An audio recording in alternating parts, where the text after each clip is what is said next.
Soul of India एक theatre based drama show है जो डांस के द्वारा हम कहानियाँ बता रहे हैं, अलग अलग किस्म की कहानियाँ बता रहे हैं भारत के इतिहास को लेकर, भारत की अलग अलग विभिन्न ट्रेडिशंस कल्चर्स को लेकर काफ़ी सारी अलग अलग चीज़ें बता रहे हैं। और उसी के अंदर छुपी हुई एक दूसरी कहानी है जो उसके साथ साथ धीरे धीरे आपको समझना चालू हो जाता है। स्पेसिफिक कोई कहानी है जो आप दिखाने वाले हैं? अभी तो 15 अगस्त भी नज़दीक आ रहा है और आपके पोस्टर को देख के ऐसा कुछ लग रहा है, तो उसके बारे में कुछ बताना? नहीं, 15 अगस्त खास करके ऐसा मेरे जहन में तो कभी नहीं था। वो तो इत्तेफाक की बात है कि वो उसी दौरान आ रहा है शो, बट एक्चुअली 15 अगस्त या 26 जनवरी एक सिर्फ ज़रिया है हमें हमारे देश के इतिहास को याद रखने का। बट अदरवाइज़ आप अगर भारत पे गर्व महसूस करना चाहते तो बहुत सारी चीज़ें हर रोज़ हो रही हैं। हीरोज़ बनते जा रहे हैं, हीरोज़ जैसा पहले जो हीरोज़ थे वैसा काम वापस हो रहा है।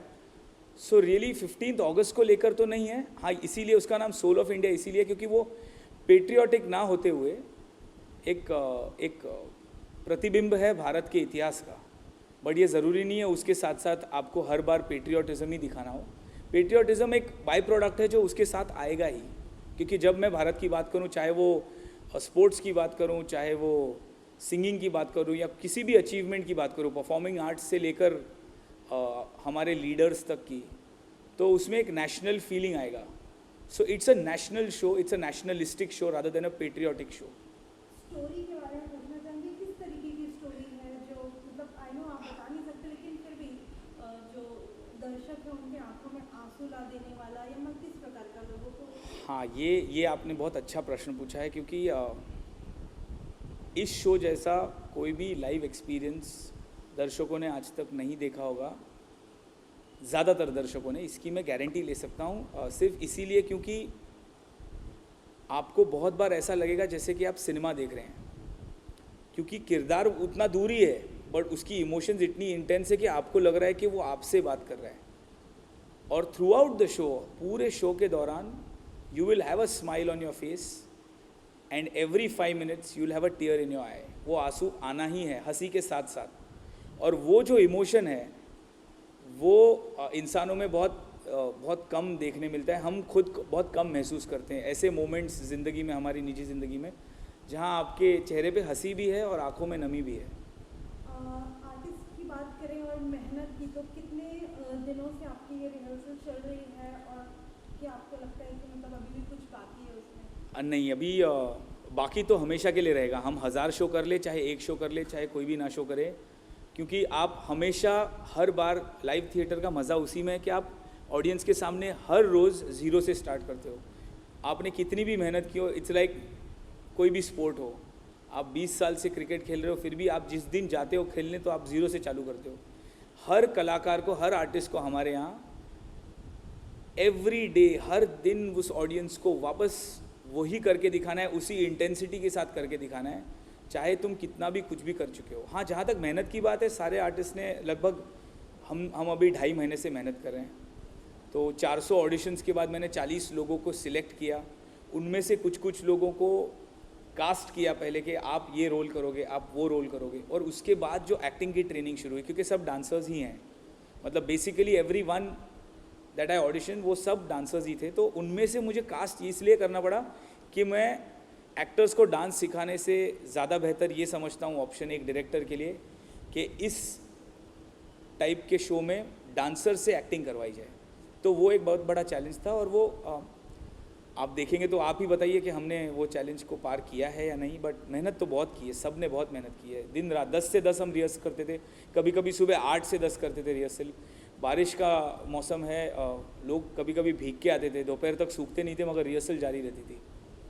आप इतना अच्छा इनिशिएटिव ले रहे हो। आज की डेट में थिएटर बहुत ख़त्म हो चुका है, 1-2 जिनके हैं जो थिएटर आर्टिस्ट बचे हैं जिनको लोग देखते हैं। जी हाँ। इस समय पे ऐसा शो करना, आप क्या कहना चाहेंगे इसके बारे में? देखिए,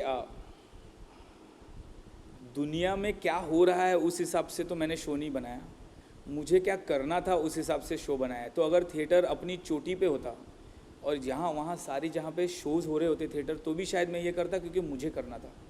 और अगर थिएटर पूरी तरह से जैसे आप कह रहे हैं कि ऑलमोस्ट ख़त्म हो चुका है because of sports and Bollywood and television, बाकी के बहुत सारे ज़रिए आ गए, मगर फिर भी आप, इसीलिए मैं कहता हूँ कि ये एक्सपीरियंस अलग है, क्योंकि कितना भी आप टीवी को बढ़ावा दे दो, कितना भी आप सिनेमा को बढ़ावा दे दो, थिएटर में जब आप किसी को आपके सामने हंसते रोते नाचते देखते हो, वो सिनेमा और टीवी से कोसों कोसों दूर है, बहुत ज़्यादा इम्पोर्टेंट है, ये मैं समझता हूँ।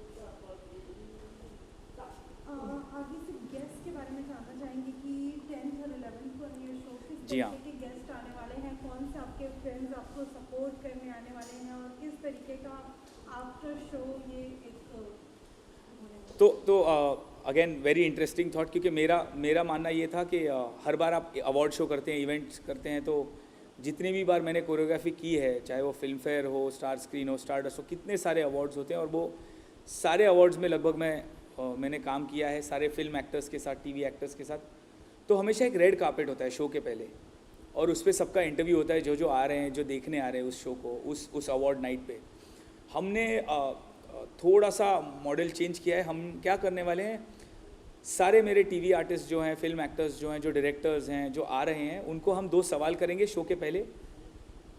शो के बाद वही 2 सवाल वापस किए जाएंगे, तो आपको ये पता चलेगा कि उस अभिनेता पे या अभिनेत्री पे हमारे 2 घंटे के शो का क्या असर हुआ है, क्योंकि उसी प्रश्न का उत्तर मैं आपको अभी दावे के साथ कह सकता हूँ 2 घंटे बाद हमारा शो देखने के बाद अलग होगा।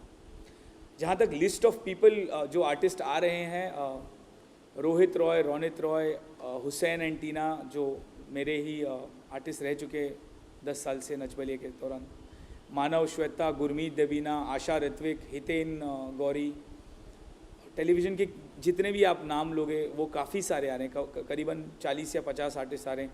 सतीश शाह सर आ रहे हैं, गोविंद नहलानी जी आ रहे हैं, श्याम बेनेगल सर ने कन्फर्मेशन दी है, मगर उनकी तबीयत थोड़ी अप डाउन होती है, तो अगर वो आ सकेंगे तो नथिंग लाइक इट। और कुछ डायरेक्टर्स हैं जिनके साथ मैं बात करना चाह रहा हूँ। शर्मन जोशी आ रहे हैं, जो बहुत ही बेहतरीन कलाकार है, और अभी वो भी थिएटर में, फिल्मों के बाद वो खुद भी थिएटर में अभी बहुत एक्टिव हो चुके हैं। तो सरोज खान मैम आ रही हैं, उन्होंने भी कंफर्मेशन दिया है। शामक सर आ रहे हैं, तो मुझे गीता आ रही हैं, गीता माँ, तो मुझे ऐसे ऐसे लोगों ने कंफर्मेशन दे चुके हैं जो मुझे पता है इस मॉड्यूल को समझते हैं। चाहे उसकी प्रशंसा करे या ना करे, मुझे एक सच्चा फीडबैक मिल जाएगा कि हर्षल आपका शो इस प्रकार का है, ये उसमें खूबियाँ हैं, ये उसमें अच्छाइयाँ हैं, और ये उसकी बुराइयाँ हैं। ऐसे दिग्गज लोग आ रहे हैं। एक्टर्स एक्टिंग के बारे में मुझे ज़रूर बताएंगे, हमारे जो किरदार है कैसी एक्टिंग कर रहे हैं, और ये जो कोरियोग्राफर्स जो जिनके मैंने नाम लिए वो भी मुझे कहीं ना कहीं गाइड करेंगे, ये मेरा मानना है। Thank you so much and best of luck for your show. Thank you so much, thank you.